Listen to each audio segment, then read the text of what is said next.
to this the weekly Biconic show where we cover the CMLL Viernes. And this show is not the show without the crew, and the crew is here. Mikey, say hi, Mikey. And then that's El Jefe Mikey, and then we at the very tippity top, Papa also wave at the peoples.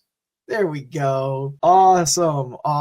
So I hope everyone's having at least a somewhat decent week. We are going to be covering the CMLL Viernes Espectacular from May 16th, 2025, which I thought was actually a pretty solid show. I have yet to have had a rough show from CMLL or a slow show, but this seemed solid, a lot of fun matches. So we're going to get right into it, where we start off with a match from two people who we haven't seen on Viernes Espectacular in quite a bit, and that is versus Disturb. For those that aren't in the know, the match is a 10-minute timed match that, whether win, lose, or draw, the match ends at 10 minutes. So in this match, it was really the tale of two matches. First half, it was Audaz really putting it on. Then the second half was Disturbing putting it on.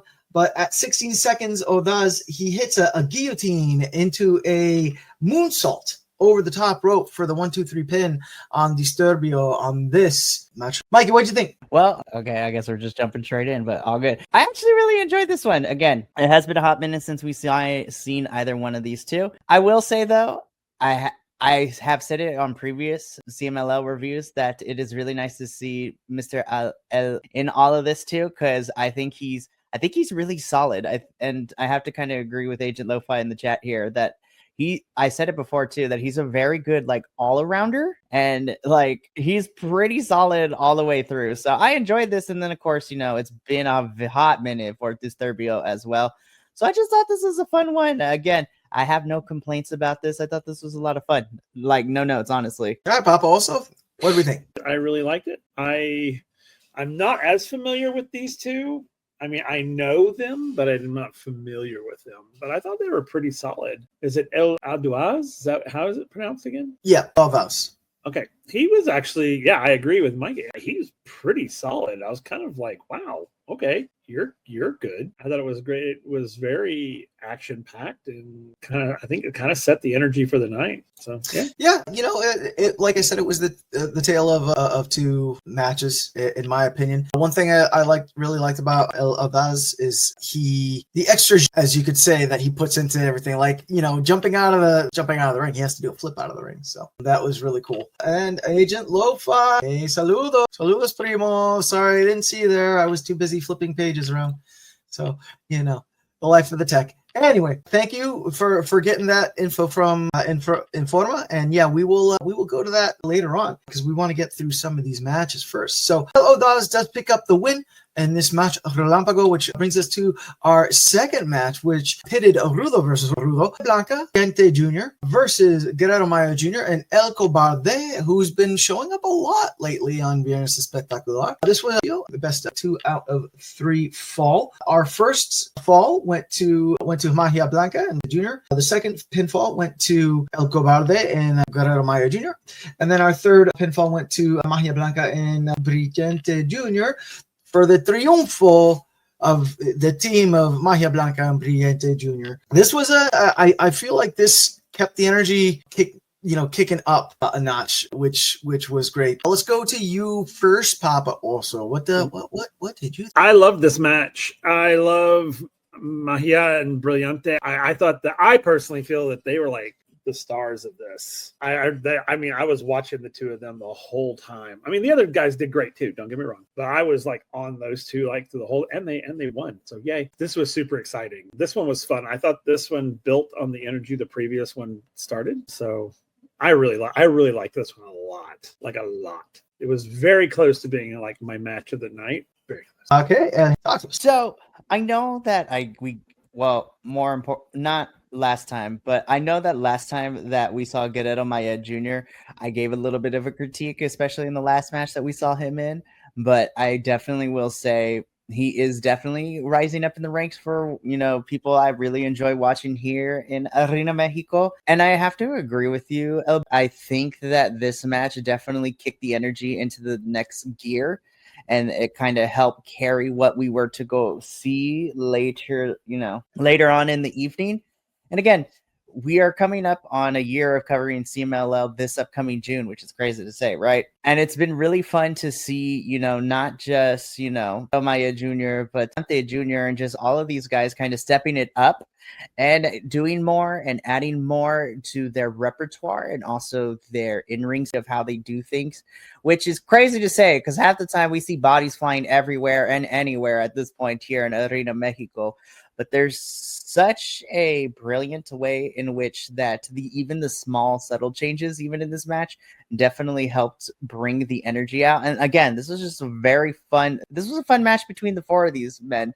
Like, I really enjoyed myself having this. Again, Guerrero Maya Jr. is a lot of fun to watch. Brillante Jr. like stepping it up. Everybody stepping it up. I was like, this was a lot of fun for me. I thoroughly enjoyed this match. Yeah. Definitely echoing that sentiment, Agent Lo-Fi. Valiente Jr. has been low-key killing it lately, just like Valiente Jr. And they have been stepping up their game. And, shout out to El Cobarde as well. He's been, I feel like every Viernes is Spectacular that we've been seeing him a little bit better. Some quick notes I had about this match, great teamwork with Guerrero Maya Jr. and El Cobarde. I think it would be nice if they actually became a full-time tag team because they seem to have that flow going with each other, especially in the first fall and the second fall. They pulled off a lot of great, setup, takedown type things that you see more seasoned tag teams do. So that was really cool. And then Magia Blanca and Junior, they had these torneos that looked just picture perfect. They were so pretty. One off the ring apron, the other off the top turnbuckle. It was so pretty. Interesting thing to point out, Magia Blanca, the last few times we've seen him, he's actually been wearing a full mascara, not with the mouth cut out. So that's an interesting thing. I'm wondering if he's doing some sort of change or if that's because maybe like he injured himself and he's covering it up. I don't know. So that's that. Your team, Magia Blanca and Brillante Jr. get the win in. This brings us to our only Amazonas match for the night, but it was a match. We had La Catalina versus haven't seen her in a hot minute, so I had to pull that out. This is tied with my match of the night. I feel out of the two match, this was the better one. At first, I was like, why didn't this start the night? But then I was like, wait, this was kind of a perfect spot for this match. Enlighten us, please. So, no, I'm just kidding. I can't say anything. So, I love me some Persephone. Everybody knows this, right? Of course, also Reina Isis is my girl, which we're going to talk about her in a little bit. But because I am like one of the only people left who continue to watch ROH on a weekly basis, I have gotten to see La Catalina almost every other week in Ring of Honor. So she's been having some banging matches too. So I've become a big fan of her. And how do I put this nicely? I think the crossover with CML stars who appear in ROH and AEW over the last couple weeks, especially in ROH, I think there's such a big appeal and they are just getting exposure on many different fronts, which is really nice to see. But as far as this match goes, again, I've become a big fan of La Catalina. Persephone is our homegirl. We love her. This is always great. This match had everything I wanted from these two. Because remember, the very first thing we really saw of CMLL involved La Catalina, who went up against Stephanie Vaquer at the time too, which was amazing. It was beautiful. Persephone is just destroying girl like Amazonas left and right as well, which is really, really great. And this isn't the first time that we've seen these two go at it over the last year that we've been covering CMLL. And I will never be against these two having matches over and over again, because I feel that especially when it comes to Persephone, kind of taking notes from Agent Lo-Fi, because I have to agree with him here that Persephone brings out the most innate and best out of La Catalina every time they have an interaction with the two. So this was on paper, I was excited. By the end of this match, I was just like, this was great. I loved it. It was fantastic. All right, Papa, also give us your thoughts. So yeah, this was very close to being also my match of the evening. This was probably my high almost, because this was so good. Oh my god! First of all, I love this because in my own brain, I labeled this leather and lace, and Catalina is so very lacy And of course, Persephone is like leather dominatrix, and Persephone is amazing. I love her. But yeah, I really, really love this match. I thought both of these ladies, they were in it to win it. They were brutal. And as I always say, the women's matches always seem to be far more brutal than the men's matches. And I'm kind of here for that. But I love both of these women. So I was like, all right, whoever wins this match, I'm going to be happy. So yeah, Persephone is my home girl, but La Catalina is like my dream girl. So it was hard for me to kind of go, oh, which one do I want to win? So, but no, this match was off the hook. It was so good. Yeah, the two of them right off the get-go really went at it, matching not only technical ability, but just raw strength and brawling. It was great. Some things to note. This was a battle, a Universal Champ and past Universal Champ. So La Catalina was the 2023 Universal Women's Champion for CMLL, and Persephone is currently, the 2024 until they have the tournament coming up here. She still holds the Universal Women's belt. So that was definitely cool. There was a really awesome move that Persephone hit, which I feel showcases how her talent has been coming along, where it was a backslide into a bridging combo. It was really, really cool. Really, really cool. However, Lena hits a power bomb on Persephone into a knee strike and gets the pin at the 55-second mark. So in this match, do you like what you see? Do you like the wrestling? Do you like what you see and you like the wrestling? Well, why don't you join us on the interwebs? Because that's where we are. You can find us and follow us on all the social medias of the BC Wrestle Pod at BC Wrestle Pod. We are on Instagrams, Threads, YouTube, Twitch. You're probably watching us on one of these platforms right now. We're also on Blue Sky. We have the merch, which was posted earlier, but it is BC WrestlePod spring.fourthwall.com. You can also find us on Patreon. So, if you want to, pay for a coffee. Yes, please do.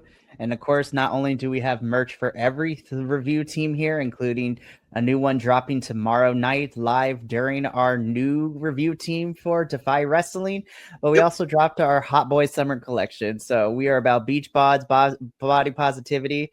Agent Lo-Fi, you got to message us in sub capacity because we want to give you some stuff because you are great as well. And then for the rest of the week, we actually have kind of a light week. But tomorrow, Thursday the 22nd, we have our Defy Wrestling Fatal Fantasy review. That is at 10:30 p.m. Eastern Standard Time, 7:30 p.m. Pacific Standard Time. And then Friday 23rd, that's this upcoming Friday, there will be another NJPW Best of Super Juniors 2025 week in review. Group A, Group B, Super Go, Got to Power. I'm so happy I have a break tonight and I just have to finish up tomorrow and then I get to record. Yeah, that dude Adolfo still has to finish up some matches, but you never know when that'll pop, but it'll pop up on Friday. What is slacker? What do you mean you don't watch wrestling 20? What does you mean he doesn't watch wrestling 24/7? I don't know. I'm just kidding. I don't know. I mean, I live in a wrestling ring, so but that's beside. Adolfo works hard. He's amazing. I love him. He's a hack. Anyway, how dare you? So this brings us to our next match of the night. This was actually this was my other tied match for the night until the match of the night happened for me. But this was a Relevo Australiano where we saw our favorite ghost ship, El Galeon Fantasma, with Difunto, Zantican Jr., and Barbosa, with Star Black, Fuga, in best 2 out of 3 falls. First fall, Fuga. Second fall, Star Black and are pinned by Zantican and Barbosa. So you get it there. And then third fall, Difunto hits a tightrope walking into a missile dropkick on Fugaz and pins him. So we get it. This was a lot of fun. I got some follow-up questions afterwards, but Papa also ghost ship versus what are you thinking? Okay, I really like this match as well. I thought it was just like I thought the energy just kept going, which is so great. This was a super chaotic match, and I love the chaotic matches. And I think it was it Defunto who did the rope run? Yep. Oh my god, I love it when they do that. It's just one of those. He got up on that top, and I was like, "Is he about to do what I think he's going to do?" And he just like, pow! And I was like, "I love when they do that. I just love it." I thought this match was fantastic. This ranked up there pretty high for me too. This one was so good. I love these 6-man matches. like I said, they're just full of chaos and insanity, and I just love it. So no, this was so good. Yeah. Have thoughts? So I think, yeah. So I enjoy every match I get to see for Viernes Espectacular. But personally, for me, this was my favorite of the whole entire night, and I think that is because. And it's funny because we had this conversation last week and then the week before too, how it's been a hot minute since we've seen all of our, Ghost Galleon team together all underneath one roof, so to speak.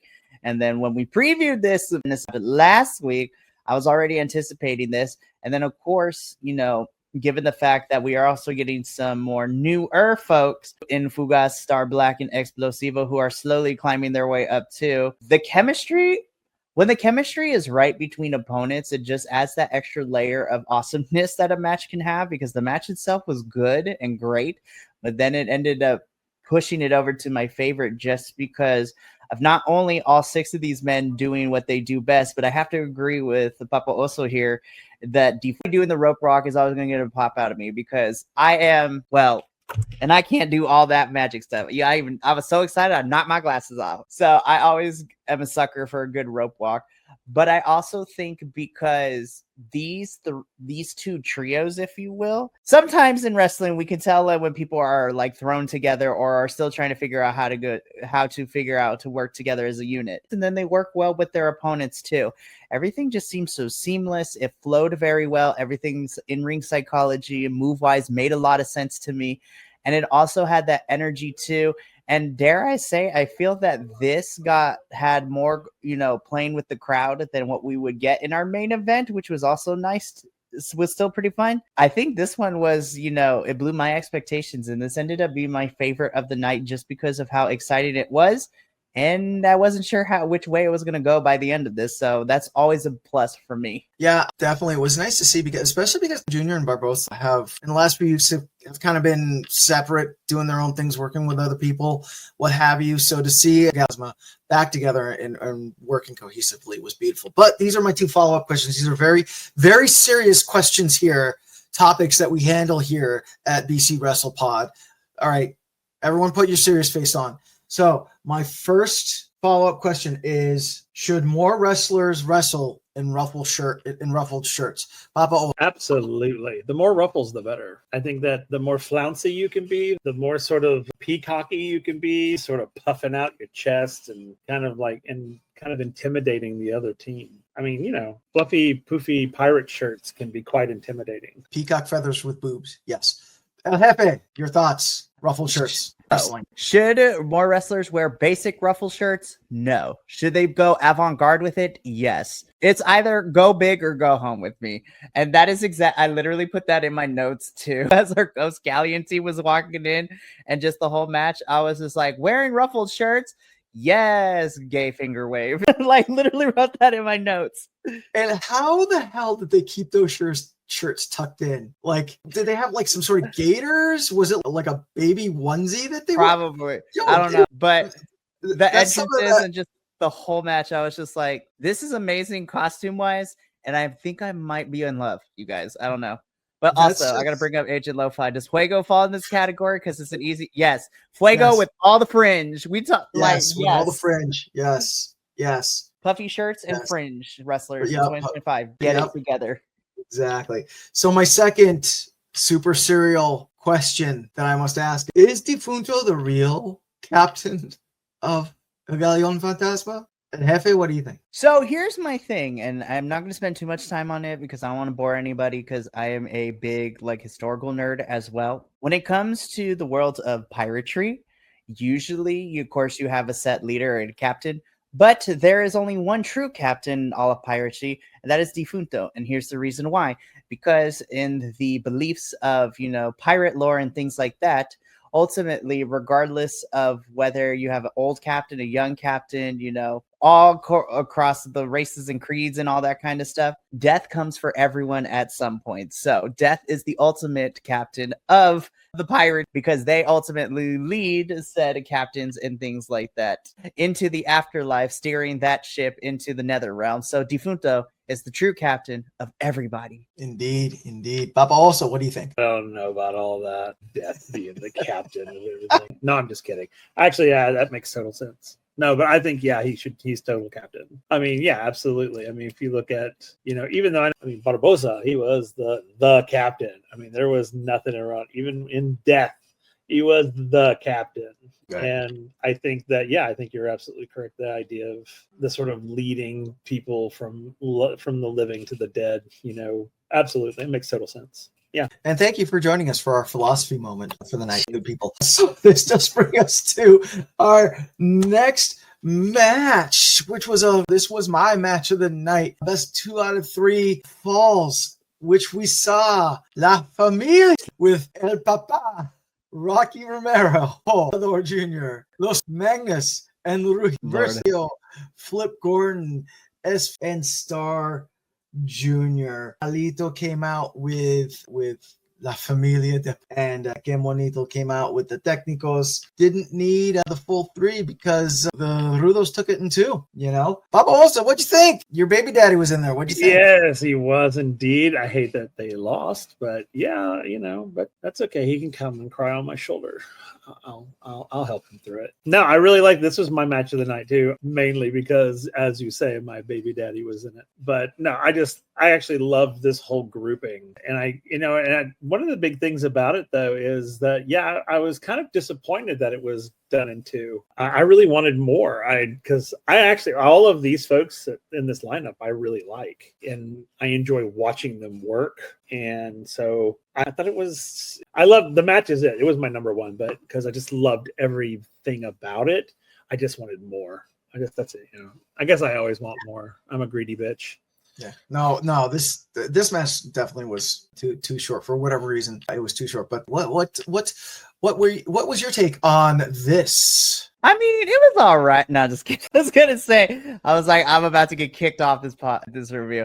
No, I really enjoyed this too. And again, I agree in the sense that I kind of was like, it's kind of short. That's kind of crazy. But then, of course, we get telenovela drama afterwards. So it's like, okay, this is why. All right, we're going to talk about there. We're getting there. Hello. Yes. You like making... Yeah.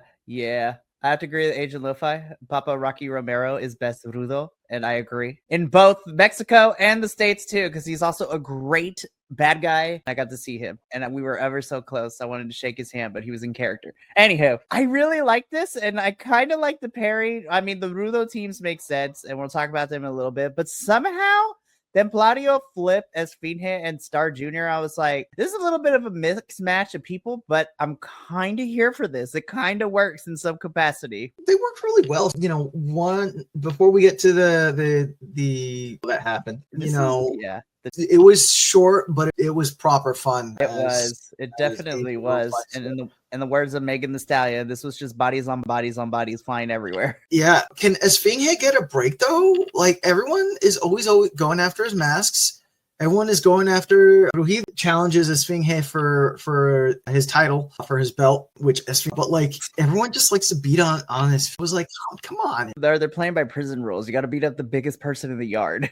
To assert dominance, I guess. But then the darkest portent that happened was that Rocky Romero was given a dip mask, making him a official member of Los Depredadores, and truly the to Volador Jr.'s hijo. What unholy terror will La Familia Depredadores unleash on CMLL? Papa also, what do you think? I think it's going to come unhinged. It's because, oh dear God, what have you done? Mr. Rocky Romero is literally going to unhinge the world. Right? What do you think? Sorry, I got lost in crop top Rocky Romero for a little bit. But no, listen, I love wrestling. This is why we do what we do here at BC Wrestle Pod. I am also a chaotic bitch. I love chaos and I love to be messy. And I don't think Arena Mexico has truly realized what they have done by allowing Rocky Romero to be a part of this group. but I am here for the ride. And again, I can wait. This is going to be amazing. Yeah. I guess my serious question though is do we see Rocky Romero taking this Depredador angle into AEW and into NJPW when he shows up, or is it just going to be like a straight CMLL thing? That's a good question. I'm going to on the side of we might get bits and pieces of it depending on where and when he does this, because I could definitely see Rocky bleeding into it, especially leading into Fantastica Mania Mexico, which is happening in a couple of weeks. Because also Grand Slam Mexico can also be a thing where we have this faction go up against a team of AEW wrestlers as well. So that can also be a thing. I do hope that Rocky leans into it a lot, regardless of where he goes. But it just depends whether it was some behind the scene talks or whatever. But I want to see him because I think it would be fun. Okay. Papa, also, I'm going to change the question a little bit up to you. Do you want to see Depredador Rocky Romero in AEW, in NJPW, or would you like if he just kind of kept that as special to CMLL? I think it really depends on the stories happening. I mean, because you just can't randomly bring this type of character into a random session, and unless you're writing it to bring that particular character, like in AEW, if like the AEW folks are like, oh my god, let's bring this chaotic, crazy, like batshit crazy character into AEW and sort of expose everyone and let him just unleash, basically, then yeah, absolutely. I think it's one of those, it's just going to really depend on wherever he's going, if they want that type of chaos in their programming. I'm all for it. I think if you've got it, show it off, let the world have it. But, we'll see. So this brings us to our main event for a company, the CMLL or the Trios Championship. We have the team of Los Lobos versus Sky Team versus Technical, Good versus Bad. We got new champs. Sky Team, new champs. Way to bury the lead. I'm just kidding. But let's be all the way 100. Do we think this was gonna go any other way? I didn't. But this is my question. Okay, this is my question. Yes, we kind of figured that this was going to be an outcome. However, was it fun? And were there times that it made you say, "Are Los Infernos going?" Since you already started talking, your people. Okay, sure, fine. I plead the fifth. No, I'm just kidding. I have the right to say nothing. No, I'm just kidding. So, yes. Did I know this was going to be the outcome? Yeah, I mean, I've watched enough wrestling. I could see where the direction was going, especially after last week's, and yes, Agent Lo-Fi was completely right. What felt like a 30-minute promo from Místico. Love you, Místico, but don't give that man the mic too often. I'm just kidding. I love you. But, so yes, I enjoyed this match. This was a lot of fun. My brain is not functioning right now. What's the second question? Okay, so was it fun? And were there some moments that that made you question if Los Infernos were actually going to retain? Or was it just all throughout the whole thing that Sky Team's going to pull it out? I'm going to eloquently say this as best as possible because I don't want my words to get misconstrued. So, upon saying all that, but no, I didn't think they were going to pretend. Here's the reason why. So, again, my brain is wired really weirdly because I'm always looking at every match as a miniature story / play / whatever you want to call it, right? And the ingredients were laid before us last week where basically, this challenge being made and accepted, we have seen and we know that Místico, and this is like a whole entire hate-fueled thing. They have beef with each other forever. So this is literally a fight forever situation. And given the fact that they have kind of been building themselves up, we had to put a pause when Místico got injured, but now everything is back. I'm just like, no, this makes a lot of sense. And I didn't think our champions that started the match were going to end up as champions at the end of the match. Did they still fight for it? Absolutely. And I enjoyed every single minute of the fight. But again, because Sky Team is fairly newer, and of course, it involves our golden boy, Místico too, I did not believe, even at the parts where it's like, oh no, they're having a comeback, I was just like, my brain is always trained. One's getting one fall, the other team's getting the other. We're going to go into sudden death, and the underdogs are going to walk out of it because despite everything and despite how popular Sky Team is, I do safely say that they are the underdogs, especially given the fact. I mean, look at this other team here. Like, look at this makeup of this team here. Like, come on now. So even though Místico and Neon are kind of like at the top of the card, so to speak, they are still the underdogs. But they're to summarize everything. No, I didn't think our champs going into this match were going to walk out as champs out because my brain is always trained. Usually 9 out of 10 times, the underdogs always pull out the victory. Okay, so Papa, also over to you. Did you have fun? And was there at any point that you were that you thought to yourself, "Oh, I think they're going to retain"? So I did have fun. I enjoyed this match. I thought it was great. It was brutal, and I love it when they get chaotic and brutal. And of course, ripping it. Mystico's mask and and all this, that, and the other. Really feel that there was a danger. It was just I knew, it's like the end, how the movie is going to end. But you enjoy the movie anyway.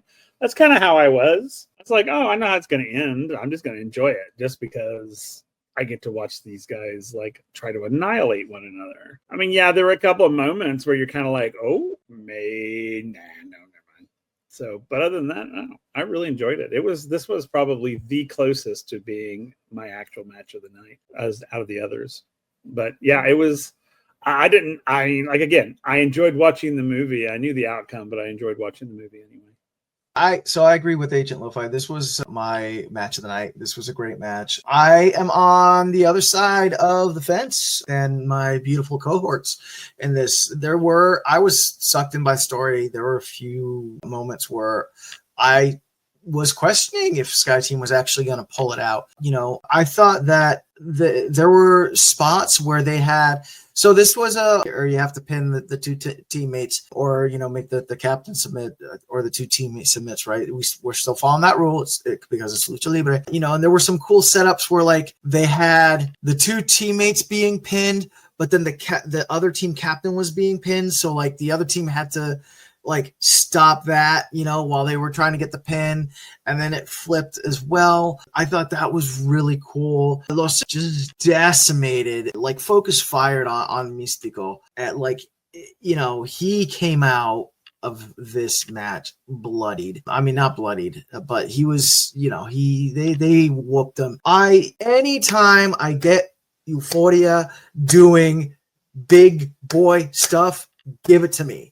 When dudes were trying to do planches on him and he was just catching them and tossing them and just like doing shit like that, I'm all about that. I love when they utilize Euphoria like that. I mean, and he's so agile and talented for how big he is. He was hitting topes and planches as well, but I just like to be like that spoiler enforcer role. I dug it. But yeah, our Sky Team is your new trios champion. So we are going to see. It is also interesting to note that and they do seem to do a lot of the circuits with MLW, with AEW. So it's going to be interesting if they bring the CMLL Trios Championship with them for some defenses outside of Mexico. I'm also really interested to see where Los Infernos go from here. I think this match just kind of set up a whole bunch of happy goodness, which I'm excited for. So, and that was the Viernes Espectacular for last Friday. This Friday on Viernes Espectacular, we have a very fun show. So we're going to be starting off with some mixed action where we're going to have Que Monito and Duende Blanco versus Que Malito and a finally returning who I haven't seen, and I was worried that someone might have shot him while he was flying over like Guadalajara or something like that. I don't know. But yeah, so we're going to get some micro action start the night off. Then we're going to be seeing Valiente Jr., Futuro, and Max Star versus another coming back to Viernes Spectacular. I'm excited to see that trios team. Next, we have I'm calling them Team Dragon because it's Dragon Rojo Jr., Dragon de Fuego, and Dragon Mario versus Luca Jr. And so that's going to be a really fun match. The we have versus Rudo. That's going to be the fourth match. The semi-main event is going to be Neon and Flip Gordon versus Barbaro Mario. And this brings us to our main event, which is going to be an elimination for La Copa Junior VIP tournament, where we will have Mystico Atlantis Jr. and Star Jr., excuse my hiccups, versus Thor Jr. I have the Jr. This is going to be like a cybernetic tournament thing. Can't wait. I'm excited for it. So excited for it. On Mondays, you can also catch CMLL at Puebla on their YouTube channel and on their Facebook Live. And then on Saturdays and Tuesdays, not only can you catch CMLL from Arena, Mexico, but you can watch the Guadalajara shows on Saturdays and Tuesdays. Tuesday is Martes de... It's a very fun show. Again, on the CMLL YouTube and on the Facebook, the CMLL Facebook. So, you can find your Lucha Libre goodness there. We're getting close. June 17th, we have on Tuesday. It's going to be CMLL versus AEW and Ring of Honor. I know that we have a lot of AEW ROH fans that watch us. So, if you want to find out about some of the CMLL talent that the AEW and ROH peoples are going to be fighting against, definitely check out some of these other CMLL shows. That way you can see what AEW and ROH is getting themselves into. And then June 18th, we have Grand Slam Mexico City. So it's gonna be a lot of fun. And Fantastica Mania coming up June 20th. And Agent Lo-Fi, that is your cue, or Mikey, if you got the ones and twos on that. Okay, so I got a lot of news now, so I'm going to take over for last. So I'm going to start with some more upcoming Lucha things that you can see, especially if it involves our CMLL talent. And thanks to Agent Lo-Fi, because he is our Informa person who is also giving us all these updates as we are doing the show live. So I am going to switch on over to the last note. We got a couple of CMLL talents be popping up in some other places across the world, and I think it's important to talk about it. So first and foremost, over in Japan, we are currently in the midst of the New Japan Best of the Super Juniors 32 tournament, which is seeing a lot of individuals participate in this. But I specifically want to talk about our CMLL representative in Block B, which I get to be reporting on every single week. And after the last couple of shows in the Best of the Super Juniors, kind of sitting comfortably at the top of not at the top of the leaderboard, but is in a three-way tie for second, as he has finally won some matches, and he has a record of 3-1. He's only lost one match so far in the 2 weeks that we've had this tournament. And tomorrow evening, which is just specifically a Block B show over in Japan, Titan will be taking on TMDK's Robbie Eagles. Both of them are tied in second place, so somebody's about to be dropping to third. So shout out to Titan, who had a killer match against El Desperado earlier in the Block B tournament, and it is great for sure. So if you have not, please go watch this, because New Japan Wrestling with Titan has been kind of really fun to watch. Not gonna lie, it's so good. But I also want this to happen, because this on Collision, which is tomorrow evening on Thursday, Mercedes Moné is having an open challenge for her TBS championship, and it is being answered by none other than Isis. So it makes me so excited for her. Okay. So I cannot wait. It's so fun. So I know Reina's gonna have a great showing. I know she's not gonna win the TBS championship, but the fact that Reina gets to have this opportunity to come on over to Collision and do this is kind of great, because Collision always has the best wrestling, or at least one of the better wrestlings between the two AEW weekly programmings. And I still enjoy Dynamite, but for us Lucha fans and CMLL fans, Collision is always where it's at too. So, but I am not done with, US based appearances for, our AEW folks, because ROH is going to be having some action as well. And get this. So there's going to be some ROH taping. Well, there's ROH tapings tonight. So, of course, we're going to see Reina Isis versus Mercedes Moné. But for ROH tapings, we're getting a Lucha de Trios match. So, Trios match. It's basically the team of Místico, Máscara Dorada, and Yo will be taking on the team of Volador Jr., Magnus, and Rugido.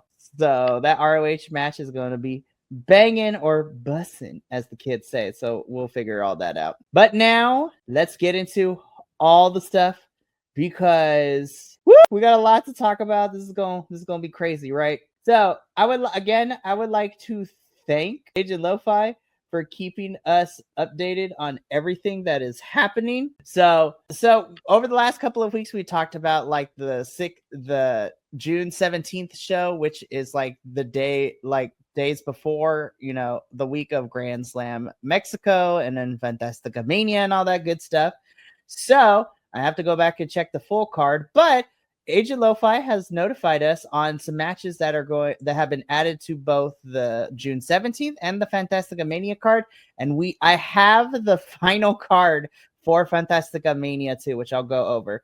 So first and foremost, on June 17th, the next two matches that we got, thanks to Informa tonight, me and Will are going to have a great time because it is going to be Atlantis Jr. versus Josh Alexander. So Josh gets to come to Mexico, and I'm so excited. Will, we've always said we wanted to see Josh outside of, the American companies, and then MLP, we've been seeing him pop up, and now he gets to go to Mexico. That's awesome.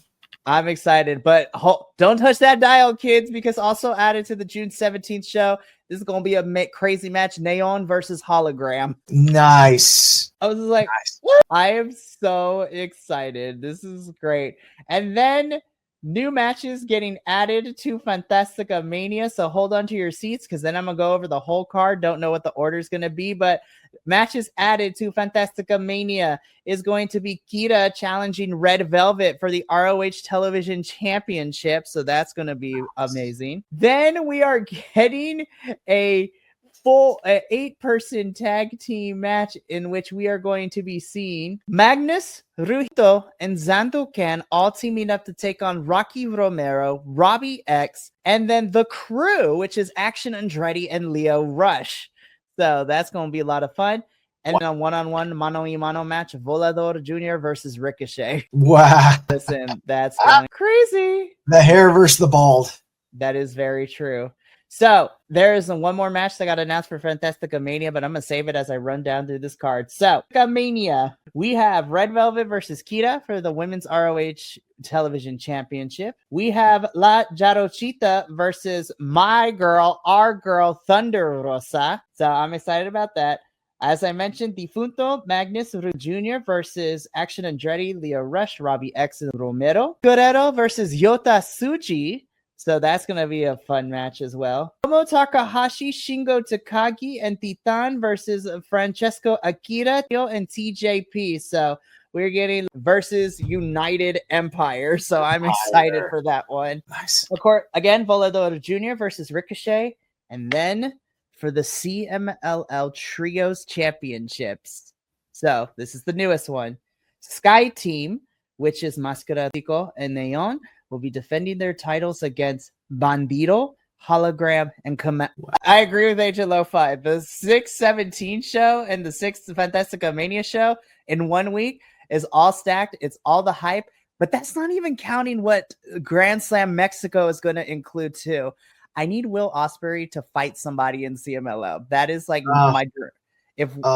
Please make it happen. Speedball Mike Bailey too. Like honestly, get all the flippy dips. Get them all in there. All the flippy dips for sure. But yes, and that brings us to the end of the noticia. So I throw it back to Adolfo because I don't know how we're gonna review all that, but we're gonna figure it out. And that's the end of our show. So if you enjoyed, you know where to find us. Thank you for joining us, Agent Lo-Fi. Hit us up on the Blue Sky. We want to send you some stuff. Yep, I haven't done this in a while, so this is going to be tonight's. Let's get out of here. Johnny TV style. Thank you so much for tuning in to another Vibe Tribe production. What's going to happen next time? Well, you're going to have to tune in to find out. But until then, remember, take care of yourself, love one another, and as always, make sure that you keep the good times rolling. Thank you for being here, and we'll see you next time.